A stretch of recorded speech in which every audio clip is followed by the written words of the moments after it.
Chegou a hora de falar outra vez das adaptações que reprovam no teste de fidelidade, então se prepara para mais esse Filmes nada a ver com os livros. Parte 2. 2.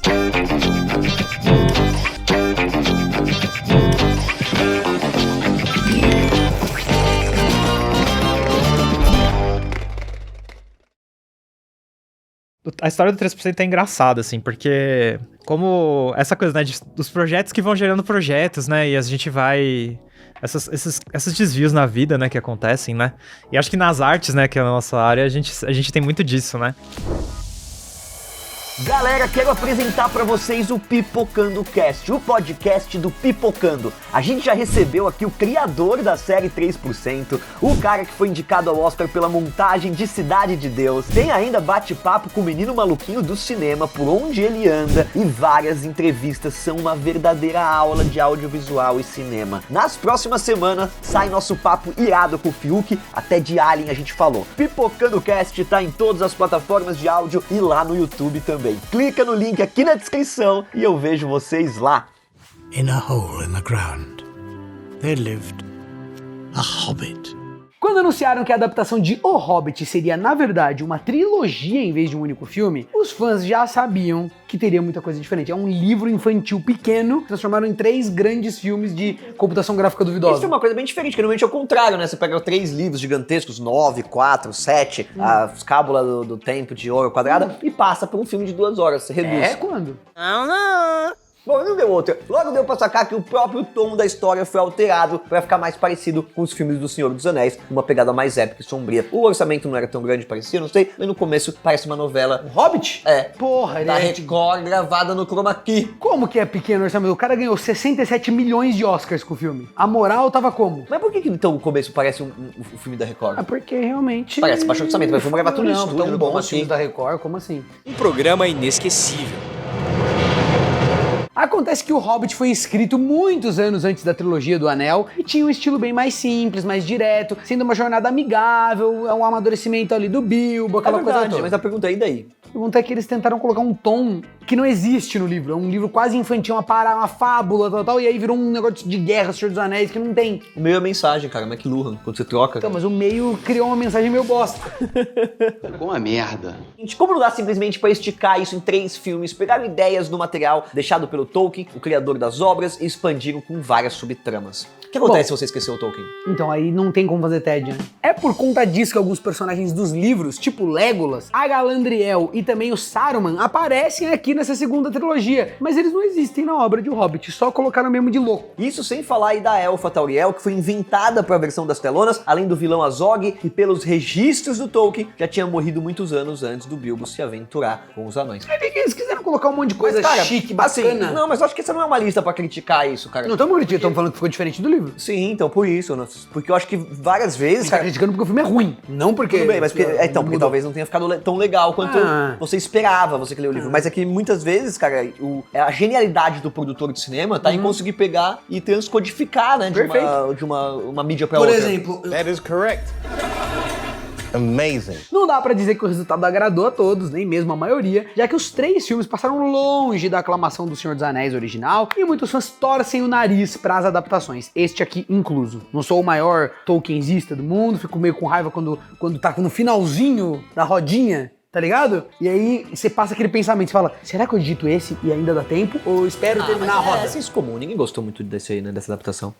Eu falei um bagulho da hora que você não se conectou, mano. Com a roda, Do quê? tá vendo? Não, do Tolkien. Do Tolkien do banco. Do banco. Sabe quando você tá olhando o celular e a rodinha tá lá e tá quase terminando o tempo, vai gerar Não. um próximo? Ah tá, depende do Tolkien tem isso. Nossa, mas que específico.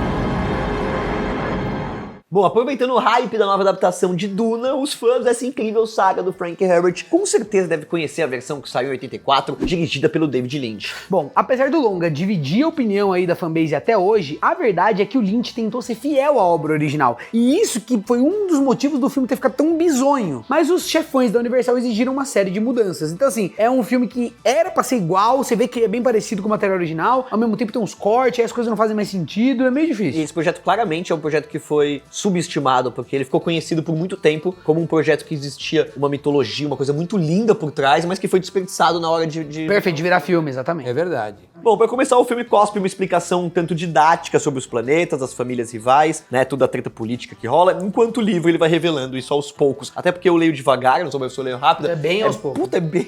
É também leio devagar, meses que vai revelando, De fato. Além disso, a adaptação mostra logo de cara um navegador da Guida, o monstrengo flutuando ali num tanque de gás que só aparece mesmo a partir do segundo livro da saga. Aliás, enquanto no filme esse mutante parecia mais um, sei lá, um tumor gigante, no romance Os Messias de Duna, essas criaturas são descritas como um tipo de peixe humanoide. Outra diferença notável é a representação do Barão Harkonnen, que no livro ele é super gênio do mal, enquanto na versão cinematográfica ele virou tipo só um cara nojentão, meio caricato. Mas a grande diferença tá no estilo de luta dos personagens, que em vez de ser uma arte marcial, no filme virou um tipo de um grito supersônico muito parecido com os shouts de Skyrim. Vamos rodar! Essa parte que eu menos gostei. Por causa de tudo isso, o filme foi um desastre absurdo de crítica e até hoje o Lynch se recusa a dar detalhes sobre a produção, já que pra ele esse filme foi o seu maior fracasso. E Lynch, não nos leve a mal, mas assim, a gente chega até a concordar com você um pouco, porque eu fui assistir esse novo aqui do seu amigo Denis Villeneuve e fui dar uma conferida aí no seu trabalho. E assim, o filme ficou meio torto mesmo. Não sei se foi culpa sua, se foi culpa de outro. Esse ficou melhor, hein? Father, the sleeper has awakened!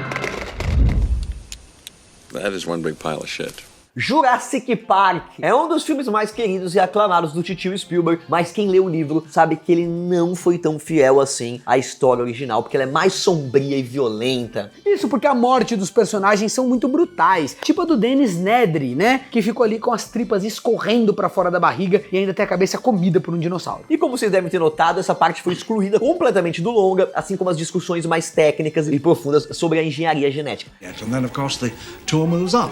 Bom, fora isso, o John Hammond, que é o criador aí do parque, por exemplo, ele ficou irreconhecível no filme, porque ele é estabelecido ali como um senhorzinho super gentil e adorável. Por outro lado, no livro o buraco é bem mais embaixo, já que ele é mostrado como um velho ganancioso e egoísta, do começo ao fim, que não chega nem a reconhecer os próprios erros. Vale lembrar também que a relação da Ellie com o Alan, na obra original, é bem mais um vínculo ali de mestre e aprendiz, do que necessariamente um romance que o longa deixou ali nas entrelinhas. Oh, Ellie, look, they're noisy, they're messy, they're expensive. Parlay those ripples into a self-righteous book. No knows for profit. How did Israel know? Guerra Mundial Z pode não ser um Jurassic Park da vida, mas até que agradou bastante gente, sendo um filme com diferenças absurdas do material original. E pra deixar claro, muitos de vocês devem ter visto os zumbis do filme, e eles são completamente frenéticos e conseguem até correr, mas no livro não é bem assim. Isso porque o autor, o Max Brooks, buscou uma vibe mais clássica, já que os mortos-vivos da história dele são bem lerdões, assim como aqueles mostrados pelo Jorge Romero. Além disso, o romance trouxe uma crítica política muito à frente do seu tempo, já que na trama, né, o governo dos Estados Unidos ele tenta minimizar a pandemia dos zumbis para não assustar a população. Bom, como muitos de vocês devem ter notado, todo esse contexto foi completamente cortado do filme, que acabou focando na ação e no terror das hordas de mortos-vivos frenéticos. Mas não é só isso, porque grande parte dele também foca ali na criação de uma vacina, enquanto no livro ele não passa ali de um placebo e nem tem tanta importância narrativa. It's not a cure. It's camouflage. Aliás, o Max Brooks queria que a adaptação fosse um fracasso, exatamente por não ter nada a ver com o livro. Mas, ao ver o filme, ele reconheceu que não ficou ruim. O cara tava torcendo pra que desse errado. Ele ficou puto que não fizeram a história dele. Ah, não é assim também a vida, não é né, assim também. Você tem que me ajudar a te ajudar. I thought we saved your life. You held me against my will.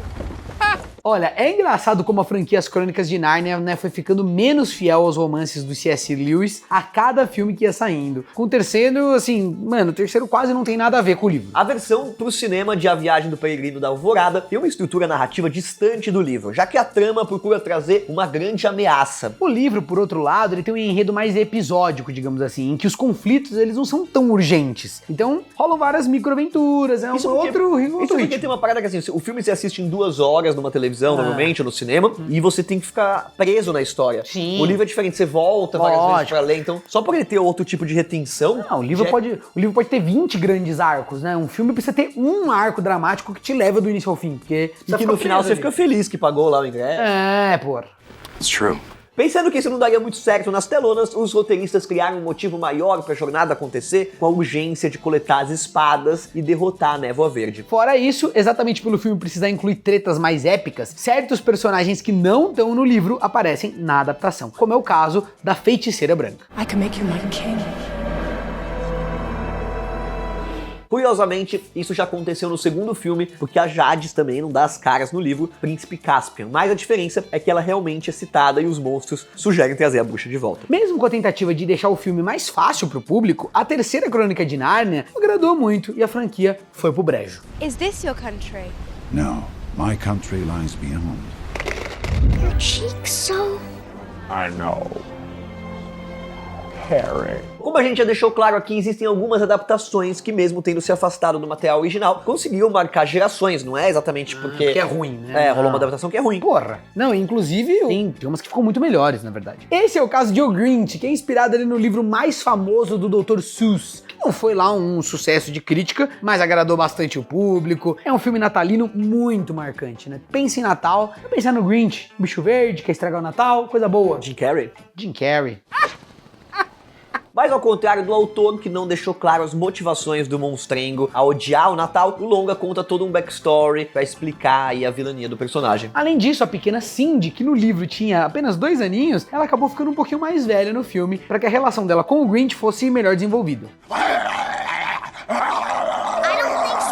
Inclusive, apesar da personagem ser quase uma protagonista na versão em live action do Ron Howard, na trama original, a garota só tem uma interação breve com o Rabugento. Antes do Dr. Seuss morrer lá em 1991, ele recusou ofertas para vender os direitos das obras dele. Então fica a dúvida se ele odiaria o Grinch ou então se ele se renderia ao charme do Jim Carrey no papel. Eu tendo a acreditar que ele se renderia, porque o Jim Carrey é demais. Demais. This time, I'll keep it all. E aqui está ele, Quasimodo, o Corcunda de Notre Dame! Outra adaptação bem diferente do material original, mas que também marcou a infância de muita gente, foi o longa animado da Disney, o Corcunda de Notre Dame. E exatamente por ser uma animação produzida na casa do Mickey, o filme não poderia seguir à risca o romance do Vitor Hugo, até porque a história é bem pesada. Pra vocês terem uma ideia, galera, aquela tortura e humilhação sofrida pelo Quasimodo é muito pior no livro, já que ele sofre abusos físicos, é chicoteado e fica preso num pelourinho, tipo, cara, como é que você vai fazer isso com o filme da Disney? Não tem como, né? No! Fora isso, a personalidade da galera também foi completamente adaptada pro filme, já que originalmente o Phoebus era um baita cafajeste e a Esmeralda era toda ingênua. Vale lembrar também que no livro o Frollo é um clérigo em vez de um juiz, sendo que essa mudança foi a pedido da Disney para evitar confusão com os religiosos e também com a Igreja Católica. Mas a maior mudança é mesmo na atmosfera do filme, já que a animação traz ali um tom mais otimista para as crianças, enquanto o livro traz um treco totalmente trágico, né? Quase ninguém tem um destino bom na história. Não. O curioso é que essa alteração foi baseada numa ópera com participação do próprio Vitor Hugo, que alterou o final pra ficar um pouco mais feliz. Porra, então pelo menos foi baseado no negócio que o criador fez. Vitor Hugo é um nome de gente tão chique. Foda, né? Foda, né? Ele era mesmo. É, ele criou até um perfume. Faz sentido. Deixa a chachuinha. Uau, Flay! É outro. Tia, solta o controle e vem pro YouTube. Estão cortando. E aí o gordinho tá tirando onda com o maninho de jaqueta. É um gordinho tirando onda com o maninho de jaqueta. Esse aqui é nosso programa, resumo do nosso programa.